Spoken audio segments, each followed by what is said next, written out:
We are the ones that we've been waiting for. We are the ones who will make a difference. We are the ones who will change the world. We are the ones, we are the ones, we are. Let's do it again. We are the ones that we've been waiting for. We are the ones who will make a difference. We are the ones who will change the world. We are the ones, we are the ones, we are the ones.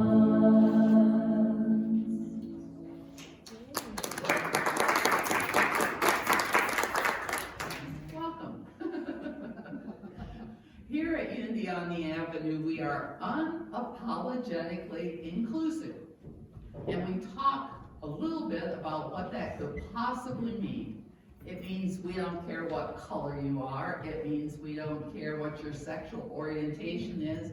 We don't care if you came from Iowa and lived in a cornfield. We don't care if you're tall or short or old or young.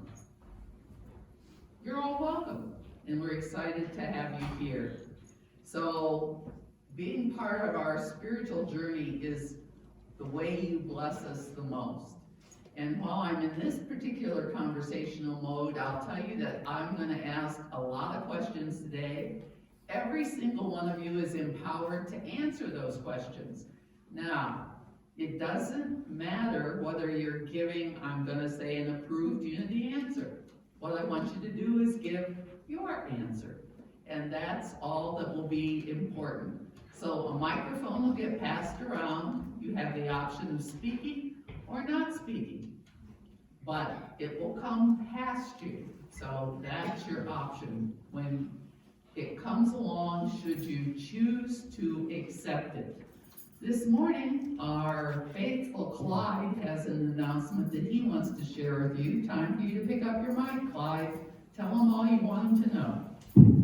Thank you, Doris. Is this working? Yes. Good.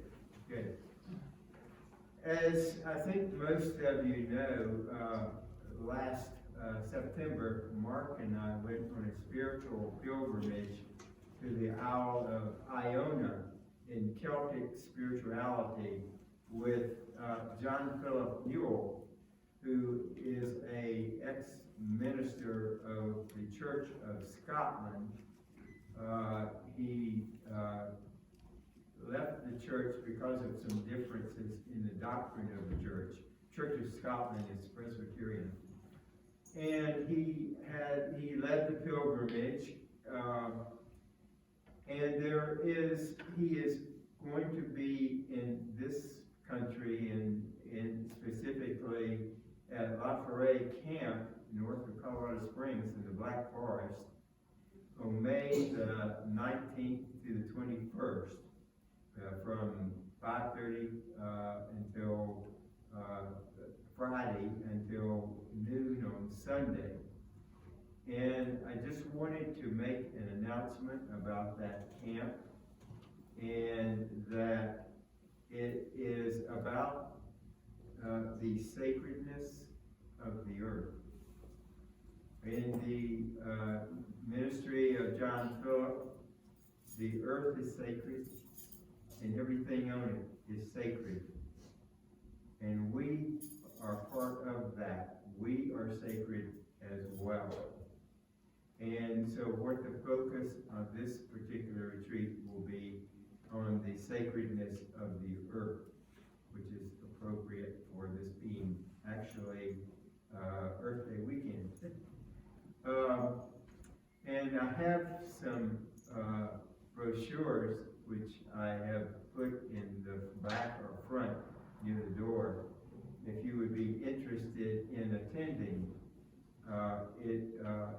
you can just pick one up and you can sign up for the retreat if you want to come. La Forêt is, as I said, located in the Black Forest north of Colorado Springs. There are cabins, there are there's a dining area, there's a conference center, there is a meadow, which is about almost 3/4 of a mile around. There are short hiking trails, an easy one for a half a mile, and a more moderate, difficult one for a mile.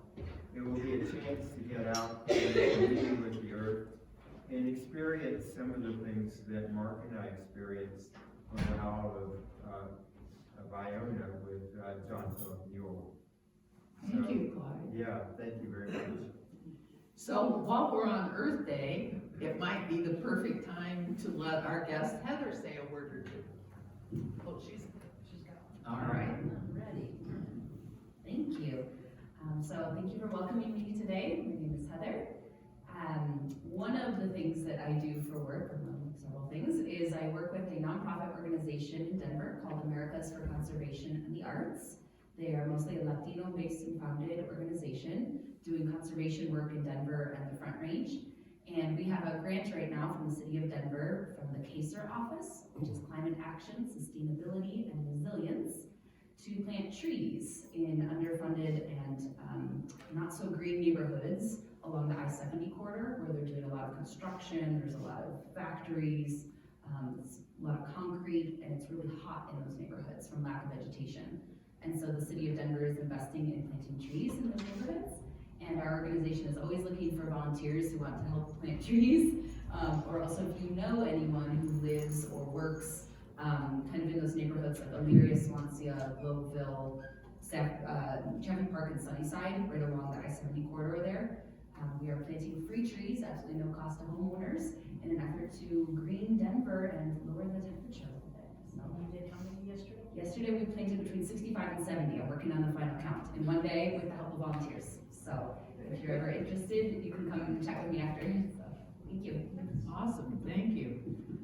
All right, so on Mondays at 1 o'clock, the Enneagram class is an ongoing class right now. I invite you to join me for that, either in person downstairs or on Zoom.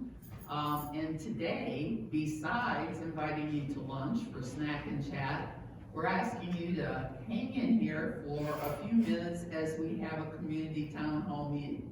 We have some questions that we would like to ask you, and we have some things we would like to tell you about our progress and commitment over the last quarter. The first quarter has ended, so we hope you'll be willing to stay for a bit after the service and then join us downstairs for snack and chat.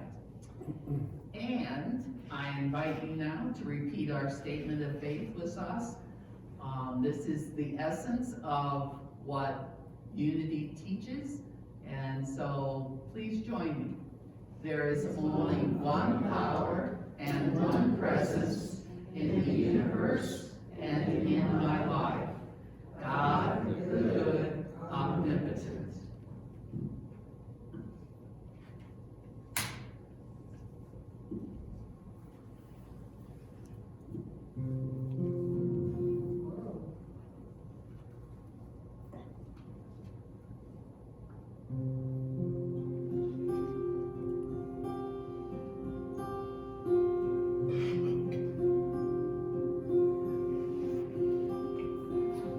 Shoo.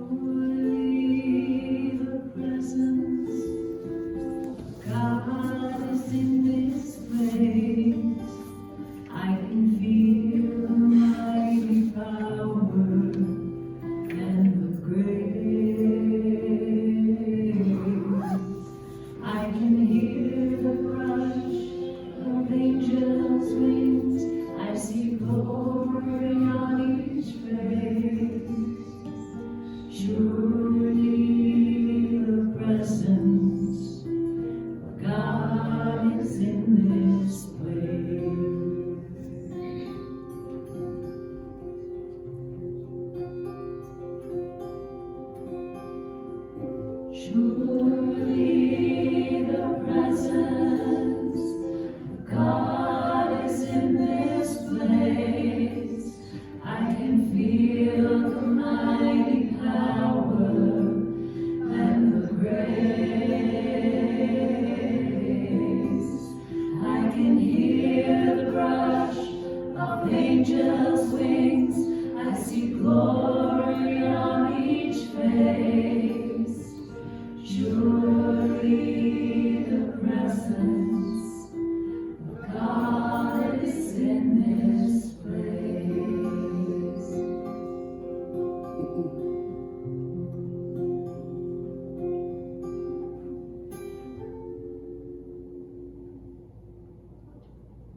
And surely the presence of God is in this place and in our hearts right this moment as our breath. So just breathe in, allow yourself to feel that breath, and just exhale. As you relax and you have your feet on the floor, you feel the movement of the earth. And just allow that feeling to permeate your body as you relax. Inhale and exhale.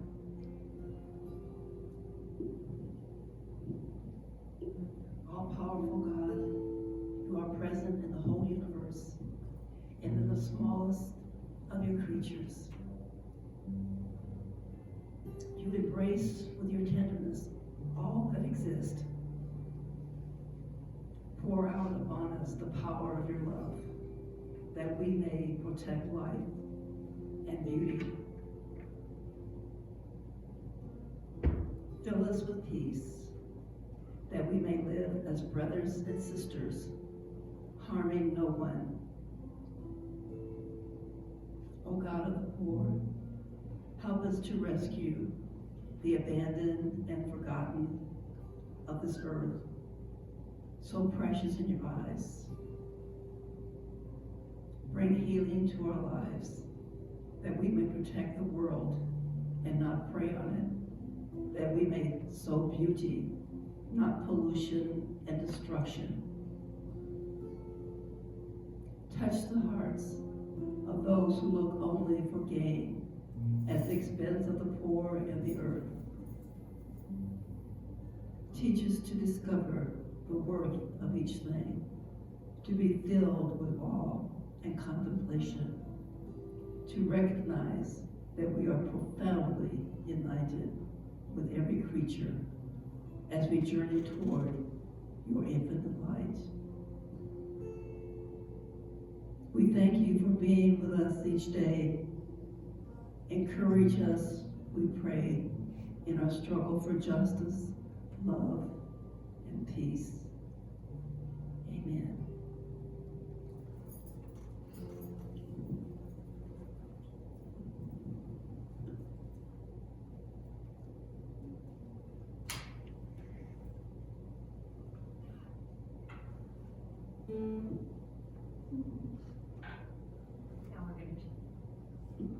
Now we're going to share a Janice Stanfield song.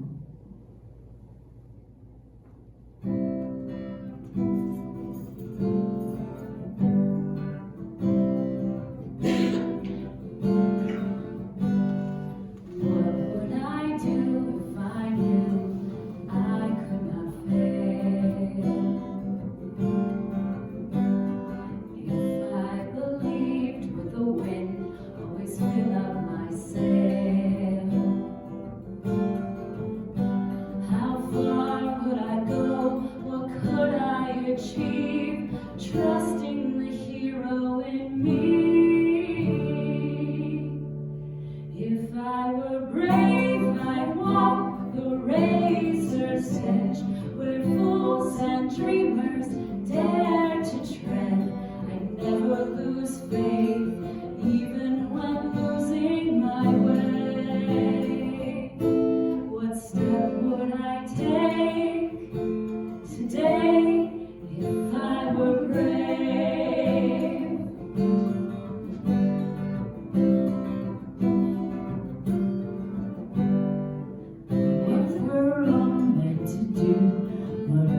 secretly dream? What would you ask if you knew you could have anything? Like the mighty oak sleeps in the heart of a sea, are there miracles in you and me? If I were brave, I'd walk the razor's edge, where fools and dreamers dare to tread. I'd never lose faith, even when losing my way. What step would I take today if I were brave?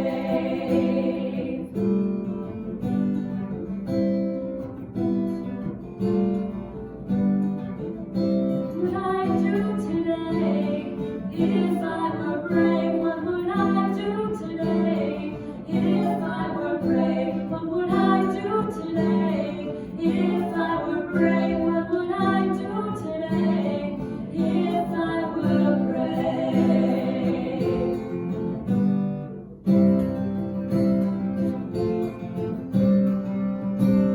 If I refuse to listen to the voice of fear, the voice of courage, whisper in my ear.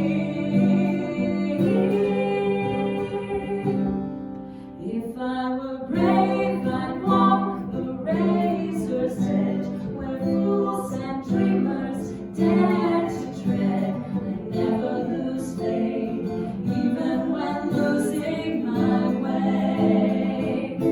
What step would I take today if I were brave?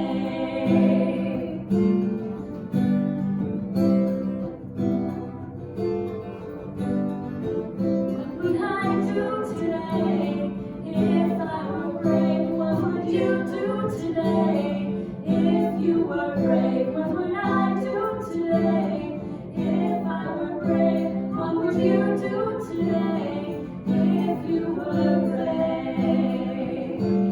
Yes, we are brave.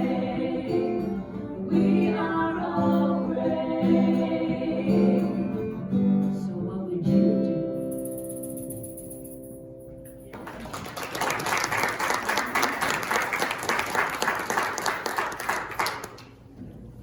Thank you, Maylin. That's a wonderful question for each of us in this room. What do we not do in life because we aren't quite confident enough? We're afraid we're too old. We're afraid we're too young. We're afraid no one will pay any attention to us. And I'm guessing that you don't honestly use the word afraid in your mind, but you have a wonderful list of reasons. If I were being less positive, I might say excuses about what you might do if you were being brave. It's amazing how we hide even from ourselves. And it's a perfect song to introduce our topic for the next 8 weeks, Discover the Power Within You by Eric Butterworth. Now, if you buy a book, it's not going to look like this. I've had this one for a long time. In fact, since long before I ever intended to be a minister. So it's an important book. Eric Butterworth, if you've never heard that name, he was a minister, an author, and a radio personality back when the radio was more important than it is today. He was from Winnipeg, Canada, and he moved to California, attended Fresno, Capital University in Columbus, Ohio, the best Midwest state to be from. No, I'm an Ohioan. Anyway, pardon? Michigan. Well, when Michigan and Ohio State play each other, we'll have to talk about that. Okay. So So Eric Butterworth's mother, Mary, became a Unity minister in 1941, and he started training and then joined to be part of the Second World War, joined the service. He ministered in 4 Unity communities: Kansas City, Pittsburgh, Detroit, and New York City. When he was in Detroit, he built the Detroit Unity Temple, which was the largest Unity church for many, many years. And from there, he went to New York City. Now, his Sunday lectures or talks were first held in Carnegie Hall. When he outgrew that room, he went to the town hall and eventually ended up in the Avery Fisher Hall in Lincoln Center. And his attendance was thousands of people back in the 60s and 70s. So that's kind of who Eric Butterworth was. And his book, Discover the Power, has been a guiding force for a lot of people. Oprah Winfrey praised Discover the Power Within and said it was her favorite book of all of her personal books a few years ago. And Dr. Maya Angelou called Butterworth her teacher. So Butterworth's book has been an important part of Unity for many, many years. Altogether, he wrote 14 books. We aren't going to talk about all of them at once. We'll be fine. But that's just a little bit about who Eric Butterworth is. Now, despite the august teachings of Eric Butterworth, the wonderful teachings of Unity, and our co-founders, Charles and Myrtle, what's important today when I ask you questions is not that you're able to quote them. What I want you to do is look for your own answers. Eric Butterworth does a wonderful job of asking questions. Now, obviously, he has his own answers to those, but what I've discovered over my years of ministry is learning what my answers are doesn't really do you much good. Those are just Doris's answers. And Eric's answers are his answers. But as you listen to each other give your own answers, hopefully something will be triggered within you that allows you to reflect on the question. So there's the answer you'll give this morning, if you choose to give one, and there's the answer that may come to you when you wake up in the middle of the night tonight, or in the shower tomorrow morning. So the questions are meant for you to reflect on, and that's really what's important. So I'm going to ask you an interesting question to start with. And again, remember, there is no wrong answer, and I'm going to pass this mic. I'm going to pass it. I think we can almost all reach around. And if you're in the back row, stick your hand up so somebody hands you the microphone. If you're in the inside circle, you can kind of reach each other. You aren't that far apart, so we'll make it work. Is Unity Christian?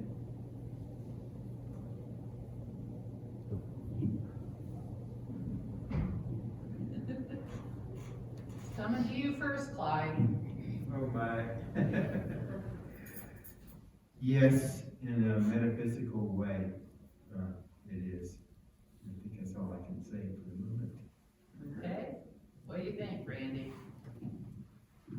Is Unity Christian? What is Christian? Oh, we're getting there. Go ahead. Okay, so that is one of the questions. I think it includes things beyond Christianity. Very much. Thank you. I would say it's some Christian and a lot more. But some of the Christian teachings and stuff are Thank you. To me, the Christian part is focusing on the Christ power within.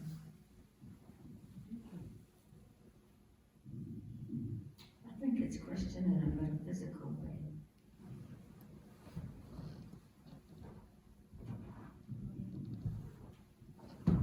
Yes, I think it is. Wow, what a question. I think right now what I believe is that the original teachings of Jesus are an integral part of unity. And the unity, I think by its nature, is evolving.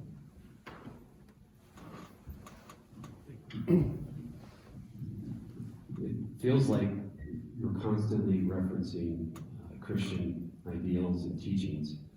So I would say yes, but without a lot of the dogma. Ditto.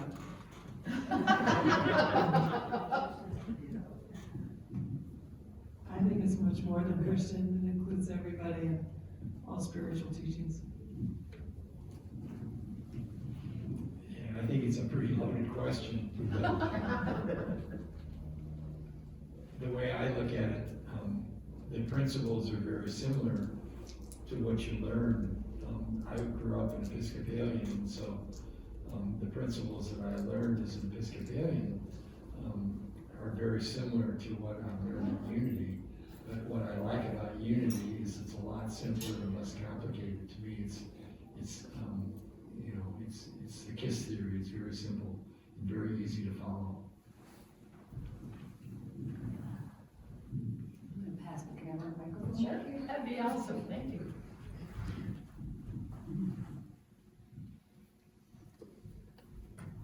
I believe the teachings are Christian, but I think the metaphysical, I think the term maybe refers to the fact that in the culture that Jesus was from, there were deeper teachings, and they were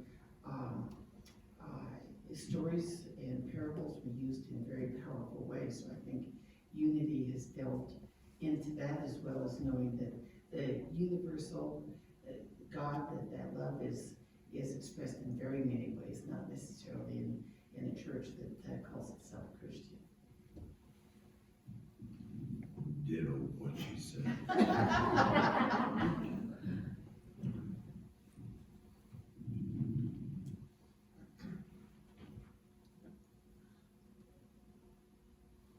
I think I'm having a problem with the word Christianity and what being Christian is, because I think over the years it has changed. I think there are a lot of people who claim to be Christian. However, their behavior certainly wouldn't be anything that I was raised to believe was a Christian. So I think it really depends. Thank you. Hello. I do know that anyone who calls themselves Christian would be welcomed in unity. It's kind of funny you should ask that question this morning, because I was just thinking about that before I got up today, about how when you go to unity or you go to a regular church, it's different. The sermons are totally different. You don't hear a lot of Bible quotes in unity, but in principle, it's the same. It's just said in a different way. So yes, unity is Christian church. Thank you. Yes. So I'll tell you what, all right, go ahead. So, the answer for me is yes, but it's based on my definition of what a Christian is. So hang on to the mic, Joan. What does Christianity even mean? Well, I think it means different things to everyone, but for me, it's more, unity teaches me how to be more Christ-like. That I don't even think too much about the word Christian. It's more, am I behaving in a way that is more Christ-like? And maybe that's the same as Christian, I don't know, but that's how I think about it. Okay. So I'm gonna let you all have a chance to answer that, pass it somewhere.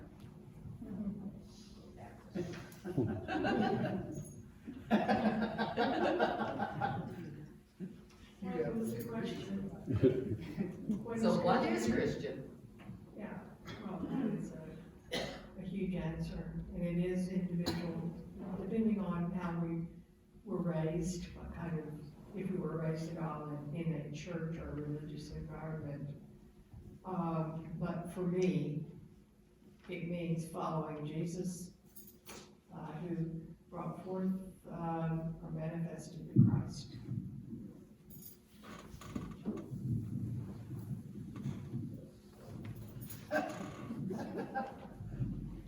To speak or not to speak, that is the question. Well, in my mind, unity is much more than Christianity, and it has expanded our horizons through the teaching of Christ and others.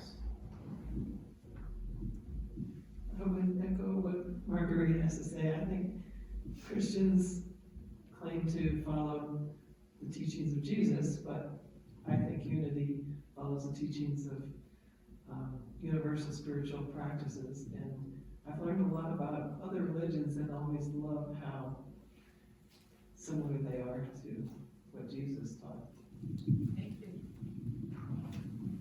The acronym that I like for God is good orderly direction. And that's what I think that unity is good orderly direction. And so what's Christian? Yeah,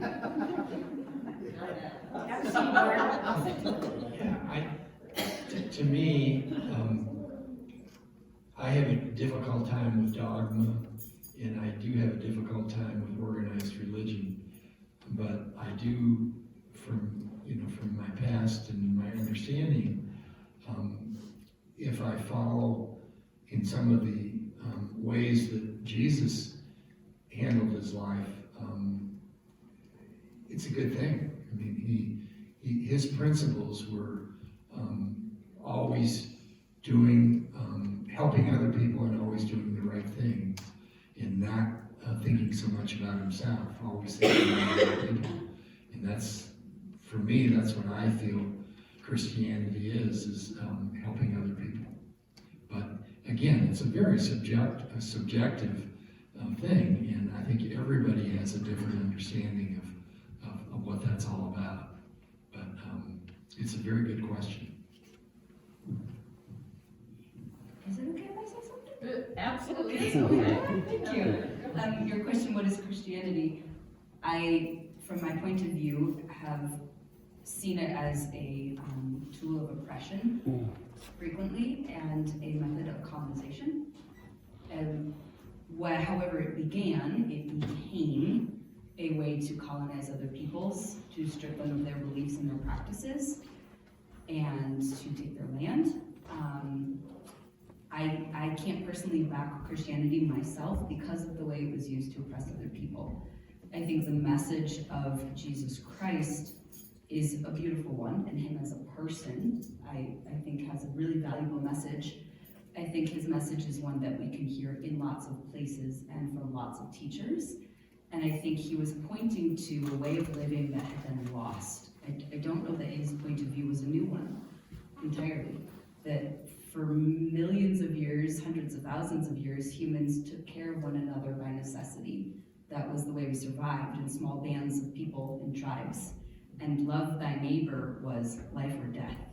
You take care of one another because we are one unit as a small band of people.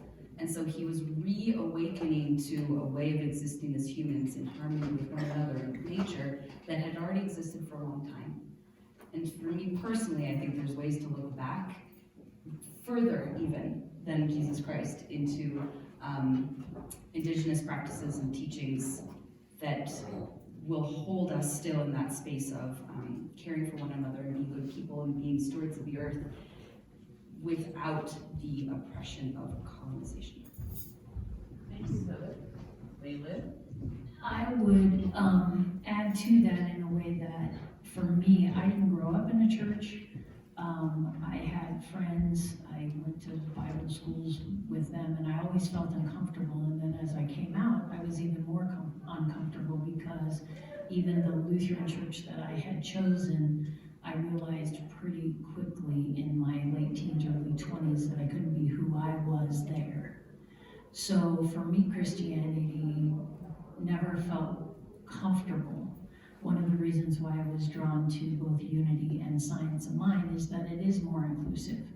And one of the songs I learned along the way that talked about all religions was a protest song that says, I ain't afraid of your Yahweh, I ain't afraid of your Allah, I ain't afraid of your Jesus, I'm afraid of what you do in the name of your God. And I think a lot of that had been happening. So my finding Unity in Science of Mind has been refreshing because it wasn't that. It was the good sides of all of it and the good sides of Jesus and the fact that he included everybody. And his life, I really feel, was a way showing of a good way to be. But I also believe a lot of the indigenous stuff, a lot of the Native American stuff, and I feel that I personally have an understanding of spirituality. Take what you want, leave the rest out, all of them, which adds to the Al-Anon stuff I had done at one point as well. Thank you. This side of the room didn't get the answer.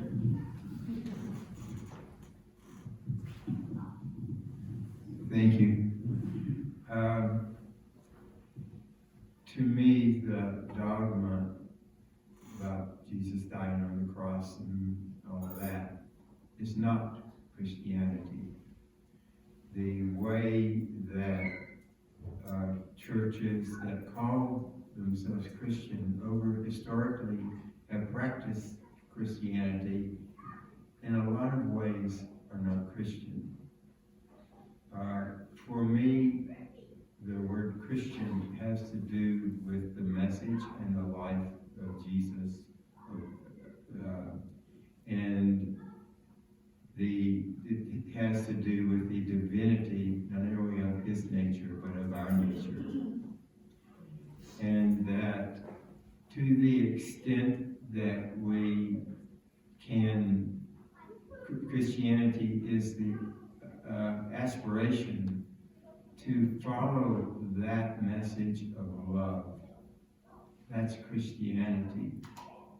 And it also happens to be the message of most of the world's religions.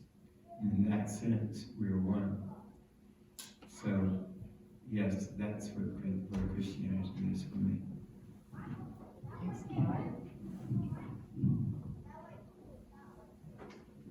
I was the one that asked the question first.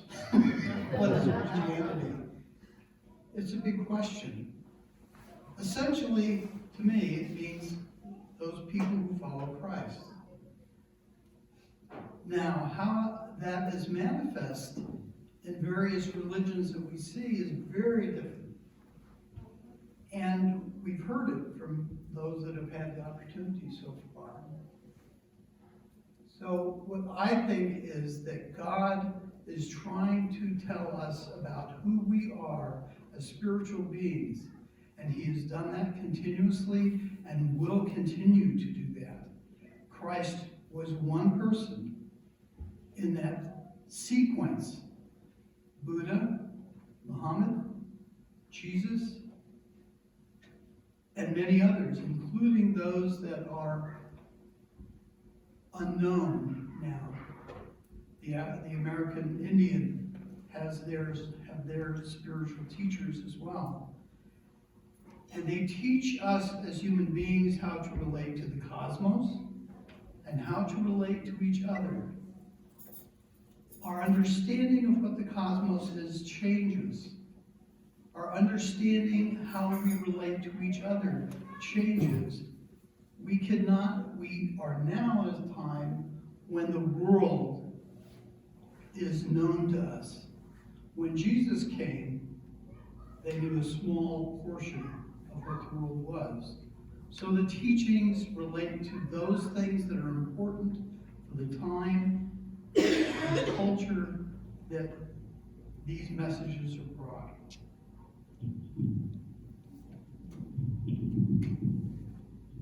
This is not I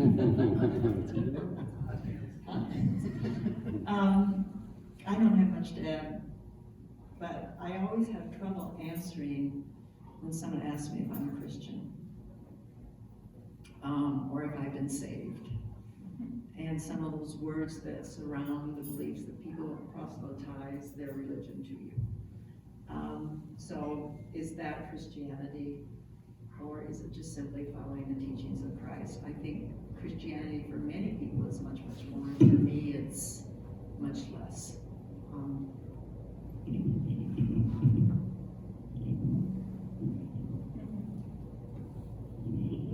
Personally, I think life is too complicated. So for me, it's just a simple love and be kind.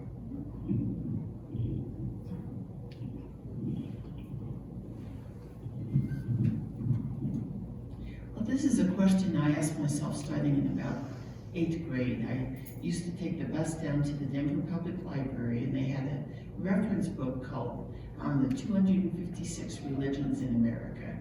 And so there I was in 8th grade trying to figure this all out. But I think through my explorations, I've found that the teachings of Jesus are what I define as my form of Christianity. And the teachings I really like to emphasize is love. God is love. Love your neighbor as yourself, which translates in New Thought to oneness. And the other teaching is not to judge. Remember the story of the stoning of the prostitute, and Jesus said, "The first of you without sin, pick up the stones." So those are the teachings I think that are most important for me, and should run, and probably does run through the Christianity in some form.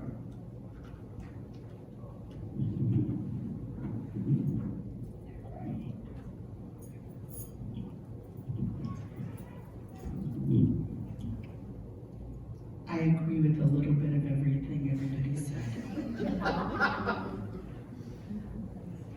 You could bring it back to me. Thanks, Lisa. So those are the kind of questions that we're going to look at over the next 8 weeks. Obviously, there is a unity answer to that question. But the wonderful thing from my perspective is that you can come to a unity church for the rest of your life and not have to agree with us, because we are not dogmatic about any of these teachings. We're here to allow each of us to answer that question. And the one thing that I am prompted to say after listening to, I appreciate and agree with everything you guys have said.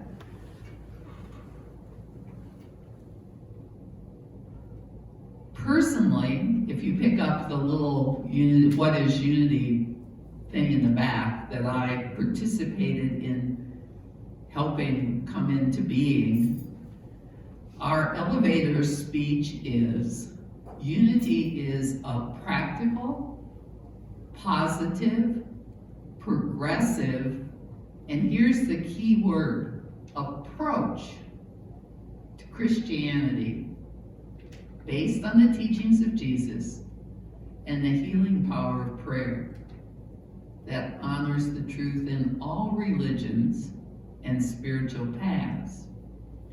So if you've listened over the last, quote, year and a half that I've been around here, I might talk about Buddha, I can talk about Lotso, I can talk about anyone, and I can take whatever I have quoted and find that same truth in the words that Jesus said.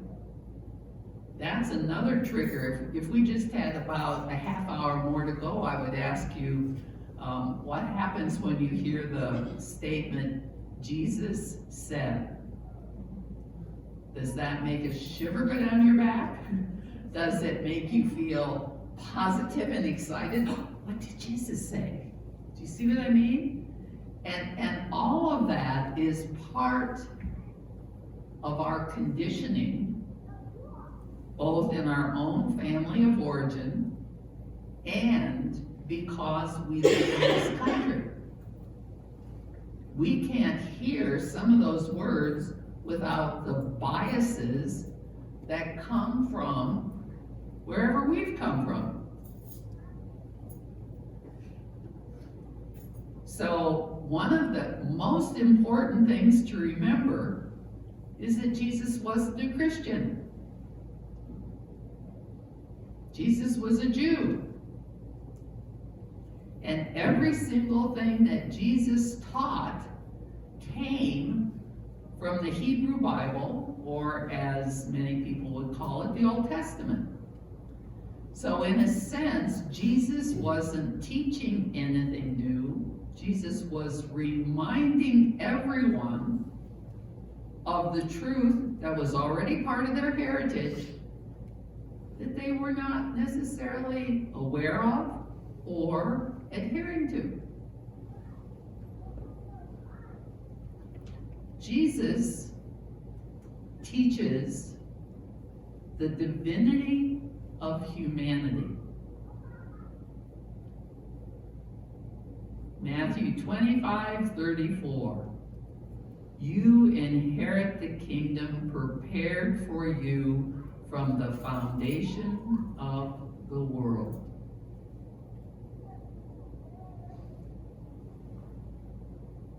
And when we wrote that, I'm going to call it elevator speech, that we derived from endless meetings, 18 months of them, and working with all the different ministers and congregations, the only word that made it work, because you can have a lot of unity ministers who would say, unity is Christian. And you could have a lot of unity ministers say, unity is not Christian. Based on all the things that all of you have said. Because that same tension exists within us. But when you call it an approach, that word came from the meeting when we were trying to pull it all together, and Phil Pearson, who was the Vice President of Unity School of Christianity, was angry with the people who were saying we weren't Christian, and he got up and was about to slam the door and leave the room. And he said, unity has always been an approach to Christianity. And as the chair of that meeting, I said, Phil, come back. You just said the right word. Unity is an approach to Christianity, and we will discuss a lot more of these questions. And if you'd like to have a cheat sheet, you're allowed to buy the book off Amazon. So I would invite you simply to make yourself comfortable for a moment.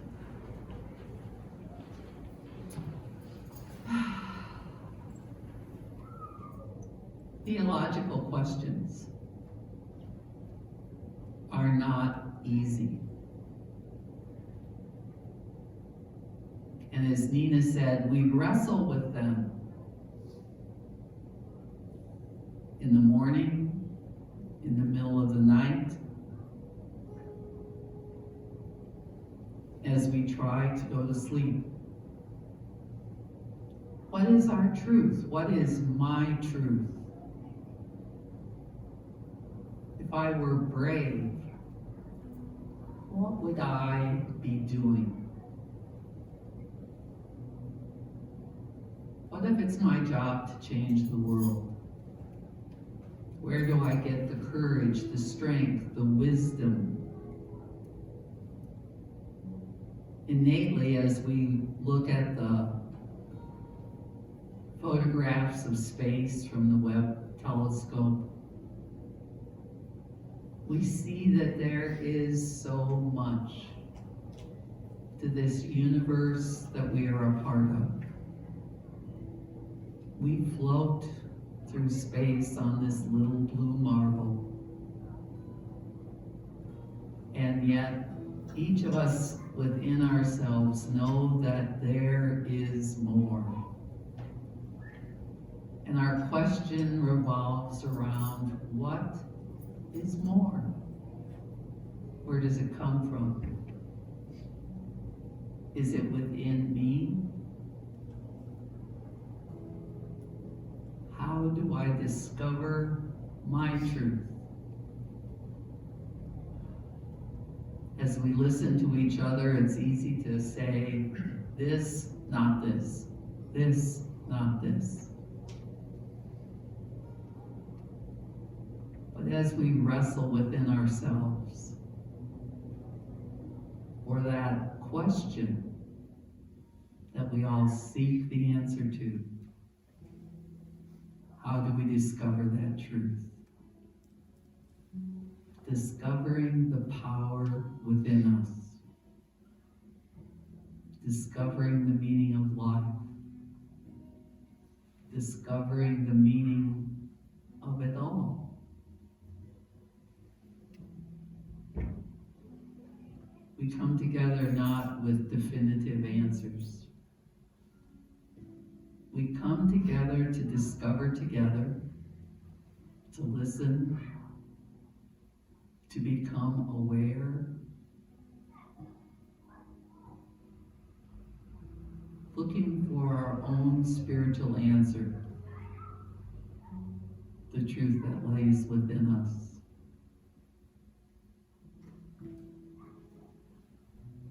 One power, one presence, many names, many facets.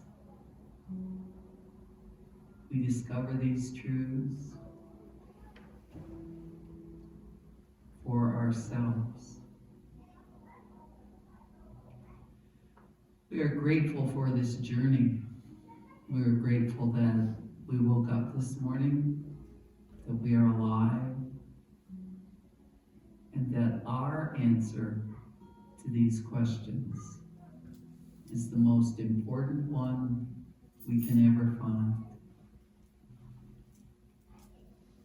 Holding these truths in your own heart and being grateful for the journey that discovers the answers. We simply say, thank you for this life. Thank you for this earth. Thank you for this journey. And so it is, and so we let it be. Amen.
Well, we're grateful that you've been here with us.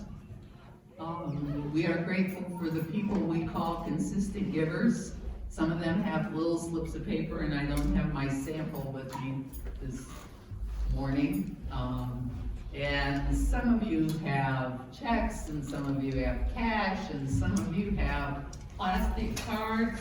I can't pull it in my pocket right now either. This would be the slip. Anyway, however it is you choose to share, if you choose to share, we invite you to join us in our offertory affirmation.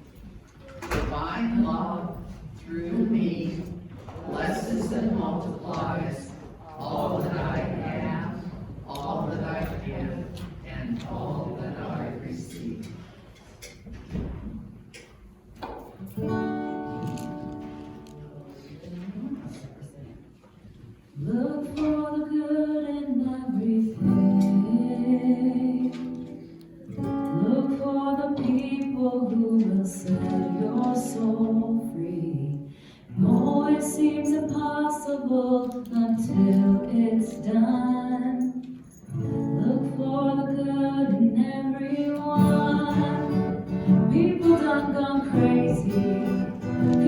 done gone mad. People done forgot the superpowers we all have. We were born to love, not hate. We can decide our fate and look for the good in everyone and celebrate all our mistakes. There's a silver lining, silver lining. We still have to find it, find it, find it. Look for the good in everything. Look for the people who will set your soul free. It always seems impossible until it's done. Look for the good in everyone. Everyone is sunshine. Everyone needs rain. Everyone is carrying around some kind of pain. I see who you are. You're just like me. I see you're searching for a purpose, guided by a dream. I see who you are. I'm just like you. Well, I get lost sometimes and I forget what I came here to do. I keep on trying, keep on trying. When it gets frightening, look for the good in everything. Look for the people who will set your soul free. It always seems impossible until it's done. Look for the good. Look for the good. Look for the good in everyone. Everyone is nature. Everyone is God. Everyone is love and light and vibration. Look for the good. Look for the good. Yeah, look out for all the heroes in your neighborhood. Look for the good. Look for the good. Life sure would be sweeter if everybody would. Look for the good in everything. Look for the people who will set your soul free. It always seems impossible until it's done. Look for the good in everyone. Look for the good in everything. Look for the people who will set your soul free. It always seems impossible until it's done. Look for the good. Look for the good. Look for the good in everyone.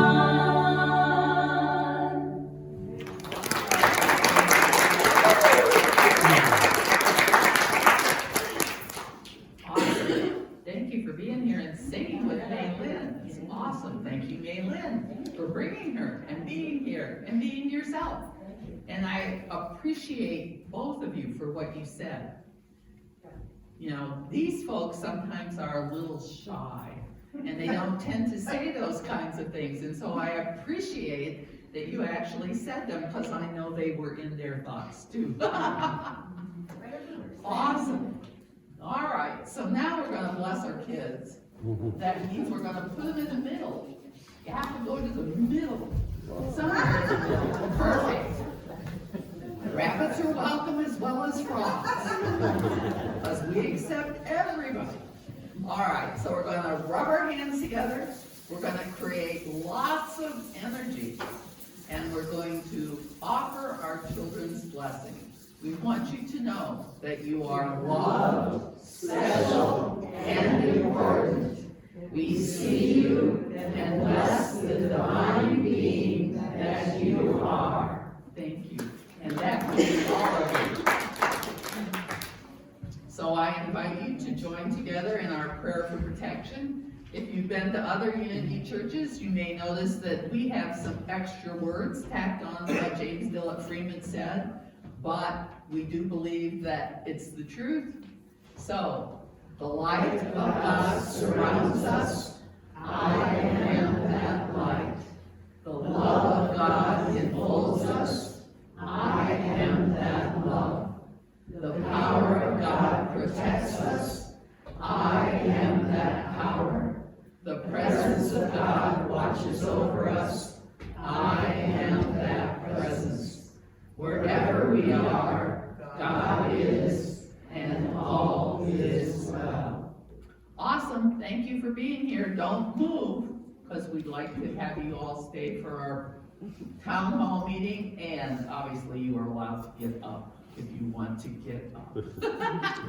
Thank you for being here today. Will you play us a song?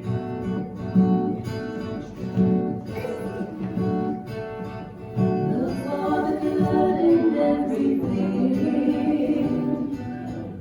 Look for the people who will set your soul free. Go